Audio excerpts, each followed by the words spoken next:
तो hello student, मेरा नाम है राहुल शर्मा और आप लोग देख रहे हैं इंटेलिजेंट एरा चैनल। तो स्टूडेंट, आज की वीडियो हमारी फिर से बहुत ज़्यादा इंपॉर्टेंट होने वाली है। जैसे कि आप लोग देख पा रहे हो अपनी स्क्रीन पर कि बोर्ड 2023 फिज़िक्स प्रिपरेशन स्ट्रेटजी। तो यहाँ पे मैं आपको फ़िज़िक्स के बारे में बताऊँगा कि आपको किस तरीके से फ़िज़िक्स की स्ट्रेटजी बनानी चाहिए और क्या क्या आप लोगों के लिए इम्पॉर्टेंट होने वाली है चीज़ें, ताकि आप अपना ये जो आने वाला अपकमिंग बोर्ड का एग्ज़ाम है वो बहुत ही अच्छे मार्क्स के साथ पास कर पाएँ। तो आप चाहे कोई से भी बोर्ड से हो, आप चाहे सीबीएसई बोर्ड के हों, यूके बोर्ड के हों या यूपी बोर्ड के हों, आपको इस स्ट्रेटजी के साथ पेपर में उतरना है। और क्या क्या चीज़ें फॉलो करनी है वो हमारे इस चैनल पे आपको इस वीडियो के अंदर पता चल जाएंगे। इससे पहले मैंने जो वीडियो बनाई है वो बोर्ड के ऊपर, चाहे आप कोई से भी सब्जेक्ट के स्टूडेंट हो, कोई से भी जैसे आप फिज़िक्स, केमिस्ट्री, मैथ हो गया, या आप आर्ट साइड के हो, कॉमर्स के हो, तो क्या स्ट्रेटेजी होती है एक बोर्ड में, क्या चीज़ फॉलो करनी चाहिए हम लोगों को, वो मैंने वीडियो बना रखी है। अगर आपने नहीं देखी हो तो डिस्क्रिप्शन में लिंक है, तो जल्दी जाके पहले वो वीडियो देखो।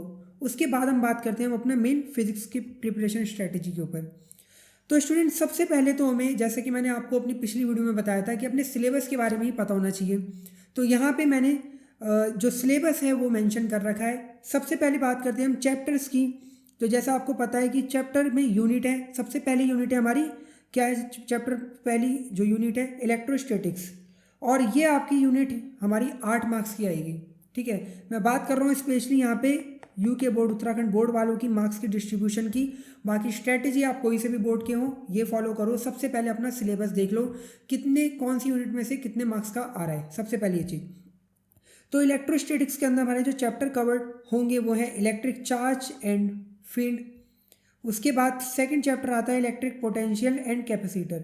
तो ये हमारे चैप्टर जो मैंने लिखे हैं ये एनसीईआरटी के अकॉर्डिंग है, जो हमारा एनसीईआरटी सब में पूरे इंडिया में चलता है। तो 8 मार्क्स का आपका इलेक्ट्रोस्टैटिक्स के आना है, जो कि चैप्टर 1 और 2 हो गया हमारा।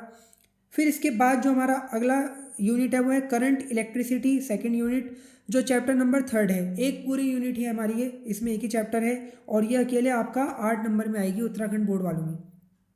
ठीक है, इसके बाद बढ़ते हैं हम लोग 3rd नंबर पे, magnetic effect of current and magnetism. तो ये भी हमारा 8 मार्क्स की आने वाली है। इसके अंदर 2 हमारे चैप्टर आएंगे। कौन कौन से हैं? सबसे पहले moving charge and field. Next आता है हमारा अर्थ मैग्नेटिज्म एंड मैग्नेटिक सब्सटेंस। तो ये जो हमारा है वो चैप्टर नंबर 5 है और इससे पहले चैप्टर नंबर हमारा 4 था। तो ये भी 8 मार्क्स की होगी हमारी। फिर हम बढ़ते हैं अपनी 4th यूनिट के ऊपर, जो कि है electromagnetic induction and alternative currents. ठीक है, यहाँ पे हमारा छठा जो चैप्टर है वो है electromagnetic substance, which is very easy chapter, and the 7th one is alternative current. और टोटल 7 मार्क्स का इसमें से आपसे पूछा जाएगा। ठीक है, बहुत ही इजी चैप्टर है ये हमारे, यूनिट इजी है। चैप्टर नंबर 7 में ज़्यादातर न्यूमेरिकली आपका उत्तराखंड बोर्ड में आएगा, तो आपको ये पता चल गया। इसके बाद नेक्स्ट हमारी जो सबसे इजी यूनिट आती है 5th यूनिट, इलेक्ट्रोमैग्नेटिक वेव, मात्र 3 नंबर की आएगी। फिर बढ़ते हैं हमारी इंपॉर्टेंट यूनिट के ऊपर, जो कि ऑप्टिक्स। ऑप्टिक्स में चैप्टर 9 आता है रे ऑप्टिक्स का, चैप्टर 10 आता है वेव ऑप्टिक्स का, जिसमें से 15 मार्क्स का आपका अड़ेगा, यानी कि 9 और 10 चैप्टर 15 मार्क्स आपको दिला देंगे। तो बहुत ही अब अच्छे तरीके से आपको इनको प्रिपेयर करने की तैयारी कर लेनी चाहिए। फिर बढ़ते हैं अगली यूनिट पे, जो कि है dual nature of matter and radiation. 5 marks का आएगा, 5 से 4 मार्क्स का इसमें से आता है चैप्टर 11। फिर एटम्स एंड न्यूक्लियस, ये पूरे 7 मार्क्स दिला देंगे, जिसमें एटम्स और न्यूक्लियस हैं आपके चैप्टर 12 एंड 13। उसके बाद आपका नेक्स्ट आता है इलेक्ट्रॉनिक्स डिवाइसेस, जो कि 7 मार्क्स का आएगा। ठीक है, इलेक्ट्रॉनिक्स डिवाइसेस में आपका चैप्टर नंबर 14 तक है। 15 चैप्टर आपका सिलेबस से हट चुका है, जो कम्युनिकेशन सिस्टम वगैरह वाला था। तो यहाँ पे आपको ये पता चल गया कि आपका सिलेबस क्या है। हिंदी मीडियम वाले जो स्टूडेंट हैं हमारे उत्तराखंड बोर्ड के, उनके लिए अलग से ये वीडियो आएगी, जिसमें आपको बिल्कुल आपके चैप्टर हिंदी में मैं आपको बताऊँगा क्या क्या है। तो वो भी हमारे जरूर वीडियो को देखना। जब वो आएगी आपको चैनल को सब्सक्राइब कर देना। हमारे भैया बेल आइकन जो दिख रहा है इसको जल्दी से दबा दो, ताकि वीडियो की नोटिफिकेशन बिल्कुल मिलती रहे। अब बोर्ड का सीज़न, भैया बोर्ड आ चुका है आप लोगों का, तो इस चैनल पे भी नई नई वीडियो आप लोगों के लिए आएगी। बहुत सारे सॉल्यूशन आएंगे वीडियोस के, आपके इंपॉर्टेंट टॉपिक्स के, फॉर्मूला बेस्ड चीज़ें आएंगी जो आपको बहुत काम में आएंगी आप लोगों के लिए। फिर अब ये तो हमारे को सिलेबस तो पता चल गया। अब सिलेबस पता होने के बाद सेकंड स्टेप होता है हमारा कि हमें इम्पॉर्टेंट चैप्टर पहले ही अपने हटा के रख लेने हैं। ठीक है, इंपॉर्टेंट चैप्टर मतलब जिसमें से आपको लग रहा है कि यार ये चैप्टर कम है और इसमें से मैक्सिमम मार्क्स गेन कर सकता हूँ। ठीक है, जैसे आपको इलेक्ट्रोस्टैटिक्स है तो ये 2 लंबे लंबे चैप्टर हैं और 8 मार्क्स के आने हैं, तो शायद अभी इसको हम रोक दें, लेकिन रोकना अच्छी बात नहीं। लेकिन फिर भी अभी मैं एक ऐसे स्टूडेंट के पर्पज़ से देख रहा हूँ जिसने अभी बिल्कुल अपनी बोर्ड की तैयारी स्टार्ट ही नहीं कर रखी और अब उसे डर लग रहा है कि भैया लास्ट के 3 मंथ में मेरी क्या स्ट्रैटेजी होने वाली है। तो एक ऐसे स्टूडेंट के तौर पे मैं सबसे पहले चैप्टर नंबर 3 पे जाऊँगा, जो कि मुझे एक अकेला चैप्टर 8 मार्क्स दिला सकता है। और ये इंपॉर्टेंट चैप्टर भी है। क्यों क्यों इंपॉर्टेंट है? भले ही 8 मार्क्स दिला रहा है, लेकिन इसमें से वही क्वेश्चन ज़्यादातर आते हैं आपके बोर्ड में जो पिछले प्रीवियस ईयर में आए हुए हैं, तो इसलिए ये चैप्टर बहुत इंपॉर्टेंट है। फिर चैप्टर नंबर 4 एंड 5 यानी कि मैग्नेटिक इफेक्ट, मैं इसे भी सबसे पहले करके जाता। क्यों? क्योंकि एक तो इम्पॉर्टेंट चैप्टर है और इजी चैप्टर। इजी में आपका 5th चैप्टर बहुत इजी है, 4th चैप्टर को हम ज़्यादा इजी तो नहीं बोलेंगे, लेकिन हाँ कम से कम आपको 8 मार्क्स दिला देगा अगर आप थोड़ा सा नॉलेज के साथ इस चैप्टर को पढ़ लें। हार्ड नहीं है, लेकिन हाँ सही चैप्टर है। तो 16 नंबर तो आपके यहीं पक्के हो गए, केवल और केवल क्या पढ़ के, केवल और केवल 3 चैप्टर तैयार करके, जिसमें 5वां चैप्टर इतना बड़ा नहीं है, एक ईजी चैप्टर है 5वां। फिर 6th चैप्टर सबसे पहले कवर करा जाता है। क्यों? क्योंकि ये चैप्टर आपका 4 नंबर का पूछा जाएगा 6th चैप्टर, और अगर अल्टरनेटिव करंट को आप कर लें, केवल प्रीवियस ईयर भी कर लेना इसके, तो आप 7 नंबर यहाँ पे ला सकते हैं। लेकिन फिर भी मैं आपको कहूँगा पहले आप तीसरा, चौथा और 5वां चैप्टर पढ़ लो, उसके बाद आपको ऑप्टिक्स तैयार करनी है अपनी।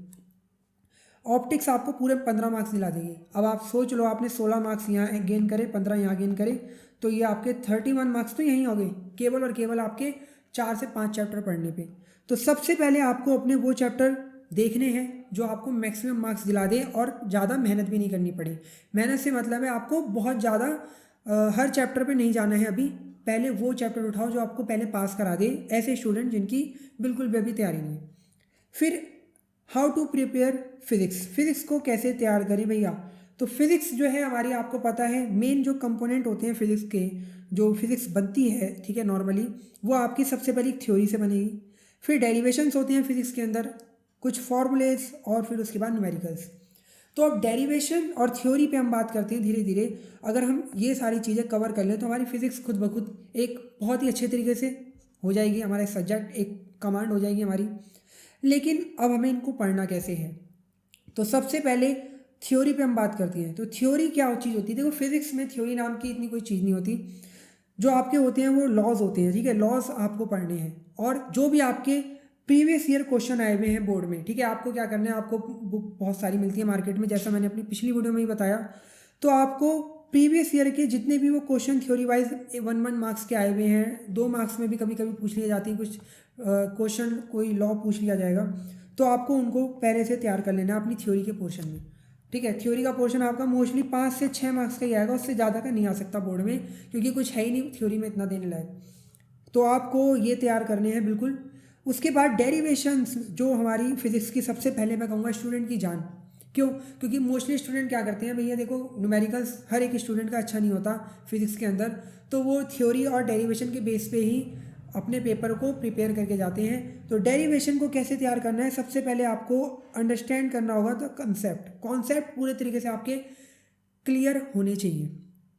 कॉन्सेप्ट क्लियर कैसे होंगे? ठीक है, क्या करना है आपको, जब भी आप कोई चीज़ पढ़ रहे हो, ठीक है, जो भी आप डेरिवेशन कर रहे हो, आपकी हर एक स्टेप को आपको वाई, ये वाला क्वेश्चन लगा के करना है। फिजिक्स कैसे स्ट्रांग होगी, अभी हम यहाँ पे देखो बात नहीं कर रहे, अब हमारी बात चल रही है केवल प्रिपेयर करने की इसको, ना कि अंडरस्टैंड बहुत ऊंचे लेवल पे। अब जैसे स्टार्टिंग है आपकी बोर्ड की और आप बिल्कुल अभी 12th में आए हो, तो वो एक अलग कैटेगरी होती है, वहाँ से पढ़ने को हम अपने आप को लेवल पे पहुँचा सकते हैं। ठीक है, फिजिक्स को अंडरस्टैंड करने के लिए अभी हमारा टारगेट ये है कि भैया हमारे पास 3 महीने बचे हैं, और उन 3 महीने में पहले मैं कैसे एक ऐसा स्टूडेंट जिसकी तैयारी नहीं है वो पहले सोचेगा मैं कैसे एक 60% मार्क्स ला सकूं, और एक और अच्छा स्टूडेंट सोचेगा मैं कैसे 90+ या पूरे 100 में से 100 ला सकूं। तो सबसे पहले आपको कॉन्सेप्ट क्लियर करने हैं। आपने जो भी आप डेरिवेशन कर रहे हैं उसमें हर एक लाइन से अपने आप से ये पूछो कि यार मैं कर क्यों रहा हूँ, ना कि इनको रटो। ठीक है, इनको याद नहीं करना हमें। कुछ स्टूडेंट याद करने पे जाते हैं, उन्हें कुछ नहीं पता क्या कैसे कौन सी लाइन आई, बस रट के अपना तैयारी कर ली, तो ऐसा नहीं करना है आपको। फिर उसके बाद आपको प्रिपेयर करने हैं इंपॉर्टेंट एंड प्रीवियस ईयर वाले डेरिवेशन। कौन से करो सबसे पहले, जो प्रीवियस ईयर में आए हुए हैं और इंपॉर्टेंट बताए जा रहे हैं, बार बार आपके टीचर बता रहे होंगे, हम भी यूट्यूब पे अपनी वीडियोस में बताते हैं इंपॉर्टेंट टॉपिक ये, तो आपको पहले वो डेरिवेशन करने हैं। अब वो डेरिवेशन कहाँ मिलेंगे, तो फिजिक्स में तो आपको कोई टेंशन लेने की ज़रूरत नहीं है, और केमिस्ट्री में, खासकर फिजिक्स में हम यहाँ पे आपको कराएंगे जो भी आपके इंपॉर्टेंट डेरिवेशन हैं, वो मैं आपको यहाँ पे सॉल्व करा दूंगा। और लास्ट 5 ईयर के तो जरूर कर लेना, ठीक है। तो इस तरीके से आपको डेरिवेशन करनी है। डेरिवेशन वही करो पहले जो आप देख रहे हो कि ये इंपॉर्टेंट चैप्टर हैं और ये प्रीवियस ईयर में आए हुए हैं, पहले वो करो। इसके बाद फॉर्मूला, अब ये फॉर्मूला कैसे क्या होता है, फॉर्मूला सिंपल है, जैसे आप कोई भी डेरिवेशन कर रहे हो उसका एक फॉर्मूला आया होगा लास्ट में, तो आपको पहले से ही नोट्स बना के रखने हैं हर एक चैप्टर के फॉर्मूले इसके। ये तो हर स्टूडेंट को करना चाहिए। मोस्टली स्टूडेंट क्या करते हैं, कुछ ऐसे स्टूडेंट होते हैं जो पढ़ने में बहुत तेज होते हैं, तो वो पहले से ही हर चैप्टर के फॉर्मूले को एक अलग से नोट्स बना लेते हैं। जैसे आपका चैप्टर एंड हो रहा है किसी भी चैप्टर में, फिजिक्स में मान लो चैप्टर नंबर 1 एंड हुआ, तो एक लास्ट पेज में सारे फॉर्मूले अपने नोट कर लो। और अगर आप ऐसा नहीं कर पा रहे हो तो अलग से ही कोई कॉपी बना लो, उसमें नोट कर लो। तो फॉर्मूले को नोट करो। और अगर आप पे इतना समय नहीं है कि अब आप हर एक चैप्टर नहीं कर पा रहे, तो आपको प्रीवियस ईयर के न्यूमेरिकल के जो भी फॉर्मूले हैं उन्हें नोट कर लेने हैं, ठीक है। प्रीवियस ईयर के न्यूमेरिकल में देखो कौन कौन से फॉर्मूले यूज़ हुए हैं, जैसे ये वाला फॉर्मूला यूज़ हुआ है तो इसको ही नोट कर लो, क्योंकि प्रीवियस ईयर के भी अगर फॉर्मूले आपने यूज़ कर लिए और वही ज़्यादातर आपके यूके बोर्ड में तो ज़्यादातर वही आ जाते हैं, तो आप कर लोगे, देखना आपके न्यूमेरिकल भी यहाँ पहुँच जाएंगे। फिर लास्ट में हमारा आता है न्यूमेरिकल्स। तो जैसा मैंने बोला आपको कुछ नहीं करना, अगर आपकी न्यूमेरिकल्स में यहाँ तक कमांड है तो आप तो न्यूमेरिकल बिल्कुल ढंग से पढ़ लोगे। लेकिन अगर फिर भी आपको ऐसा लग रहा है कि मेरी अभी तैयारी नहीं है, लेकिन फिर भी न्यूमेरिकल नहीं छोड़ना चाह रहे आप, क्योंकि क्या होता है बोर्ड में कभी कभी बहुत इजी न्यूमेरिकल भी आ जाते हैं और आए हुए भी हैं। प्रीवियस ईयर क्वेश्चन को आप उठा के देख लो जो मैंने सॉल्व करा रखे हैं, कुछ कुछ तो बहुत ईजी न्यूमेरिकल आए हुए हैं। तो आपको प्रीवियस ईयर के लास्ट 5 से 6 ईयर के न्यूमेरिकल कर लेने हैं। इस तरीके से आपको फिजिक्स में अपनी स्ट्रेटेजी बनानी है। सबसे पहले थ्योरी कौन सी करनी है, इंपॉर्टेंट प्रीवियस ईयर वाली। फिर डेरिवेशन भी आपको प्रीवियस ईयर के करने हैं और न्यूमेरिकल और फॉर्मूलेज भी अपने तैयार कर लो प्रीवियस ईयर के, तो आपका स्ट्रेटेजी पूरी बन जाएगी। तो स्टूडेंट ये हमारी वीडियो थी फिजिक्स के ऊपर, जिसमें मैंने आपको बताया कि लास्ट 3 मंथ में कैसे आपको फिजिक्स की अपनी तैयारी करनी चाहिए। इसके बाद हमारी नेक्स्ट वीडियो केमिस्ट्री सब्जेक्ट के ऊपर होगी। केमिस्ट्री सब्जेक्ट में कौन से चैप्टर ऐसे हैं, कितने मार्क्स में से कितने चैप्टर का आता है, पहले मैं आपको वो बताऊंगा। फिर क्या स्ट्रेटेजी होनी चाहिए, क्योंकि भैया केमिस्ट्री तो थोड़ी अलग चीज़ हो गई है फिजिक्स के मुकाबले, यहाँ बिल्कुल ही अलग कंसेप्ट चल रहे होते हैं। फिजिक्स में तो डेरिवेशन है, फॉर्मूले हैं, केमिस्ट्री में बहुत ज़्यादा याद करना है और आपको पता ही है फिर ऑर्गेनिक केमिस्ट्री भी आ रही है। तो क्या स्ट्रैटेजी आपको अपनानी चाहिए वहाँ पे नेक्स्ट वीडियो में हम उसके बारे में बात करेंगे। तो अगर आपको हमारी वीडियोस अच्छी लग रही हो तो लाइक करें, अपने दोस्तों के साथ शेयर करना ना भूलना और चैनल को सब्सक्राइब कर दो ताकि अपडेट मिलती रहे। Thank you.